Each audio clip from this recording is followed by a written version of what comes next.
On an eerie, silent night, an unbelievable experience was about to unfold that would forever alter Heidi's life. This outgoing German woman worked night shifts as a nurse in a remote mental hospital deep in the Black Forest near Stuttgart, where she was accustomed to restless nights and the whispers of sleeping patients. But nothing could have prepared her for the chilling events that were about to happen.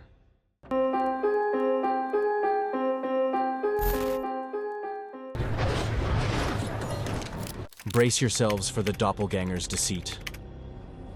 Welcome to another scary episode of Are Ghosts Real?, where we delve into this mysterious phenomenon.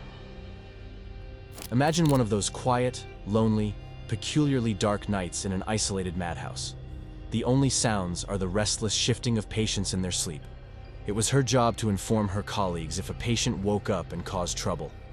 Luckily that night, it was peaceful, and she felt like nobody was around her.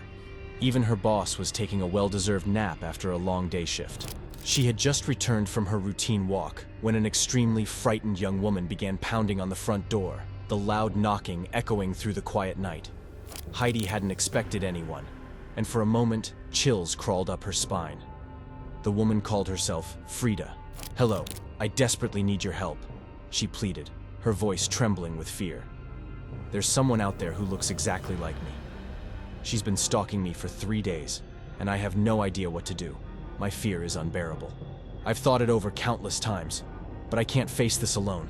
I need your help to escape this situation." Heidi, confused by this bizarre story, hesitated and started to ask more questions to get a better understanding of the situation. But she was made aware that it is urgent and potentially dangerous, and ultimately, she agreed to help Frida. "She can be here in any minute." Little did Heidi know, she had just stepped into a nightmarish plot. Frida revealed her desperate plan to Heidi to confront the imposter and give her a calming sedative tea, buying Frida enough time to escape. Minutes after Frida concealed herself in one of the empty hospital rooms, the tension in the air grew thick as Heidi's heart raced as she heard footsteps approaching. Pushing herself, she stepped outside into the moonlit garden that lay before the desolate mental institution.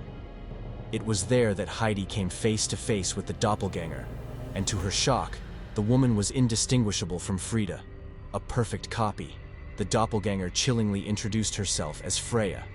Heidi, fueled by curiosity, fear, and determination, invited Freya to join her inside the dimly lit cafe. "Let's sit and talk. Tell me why you're here in the middle of the night," she urged. Freya nodded silently, her eyes glinting in the low light, and followed her inside. Heidi guided Freya to a quiet corner of the cafe, where the dim lighting cast eerie shadows on the walls. They settled into their seats, and Heidi quickly prepared 2 cups of tea, her hands trembling slightly as she remembered Frida's instructions. She handed 1 cup of spiced tea to Freya, who accepted it thankfully. As they sipped their tea, Heidi tried to keep the conversation casual, but the tension in the air was heavy. Freya started talking about her need for help, and how she is haunted by a person that looks exactly like her, and she can't seem to find out if she is going mad or the situation is real. Freya seemed to relax as she drank, her eyelids growing heavy with each sip. The sedative tea was taking effect. Within minutes, Freya's head began to nod, her speech slowing to a drowsy murmur. "I don't understand what's happening," she mumbled, her eyes struggling to stay open. Heidi watched with a mixture of relief and guilt as Freya's head finally slumped forward, her breathing deep and steady in a presumed sedated sleep. Heidi knew she had only a short window of time to act. She quickly stood up, her heart pounding. Freya's head slumped forward, and for a moment, Heidi thought the sedative tea had worked. But as seconds turned into minutes, a chilling realization dawned on her. Freya's breathing had become alarmingly shallow. Panic surged through Heidi as she checked for a pulse. Freya wasn't just asleep. She was slipping into a coma. The tea was suspected not a sedative, but a poison. Panicking, Heidi rushed to the room where Frida was supposed to be hiding, but it was empty. She frantically called out Frida's name, but there was no response. The eerie silence of the night only amplified her fear. Desperate for help, Heidi ran to wake her boss. She pounded on her door, her heart racing. When she finally answered, groggy and confused, Heidi quickly explained the night's events.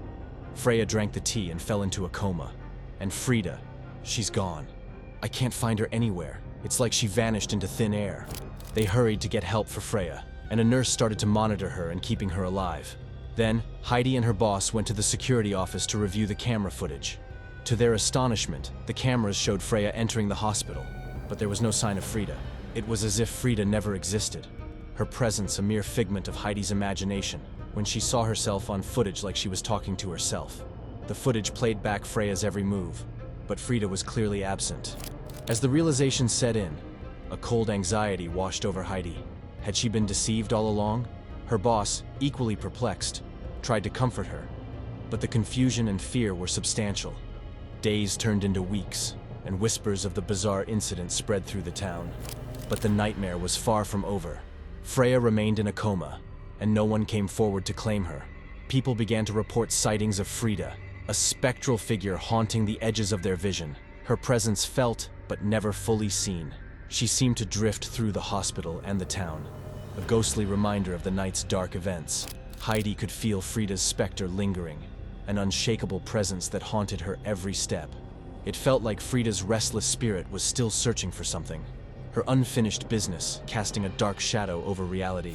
The town, gripped by fear, whispered of the doppelganger who still lurked in the shadows, a constant reminder of the thin veil that separates the realms of the living and the dead. And so, with the specter of Frida haunting the nights and Freya still in a coma, leaving a trail of questions and providing a warning for those that come into touch with doppelgangers. The specter was still out there, haunting others. So be warned if you ever come into touch with your doppelganger. Be ready. If you enjoyed this story, don't forget to like it and help us grow, spread the world of mystery. If you, or anyone you know, have any unique mysterious experiences, message us here or on Instagram, and we might feature your story. Until next time, stay alert, sweet dreams.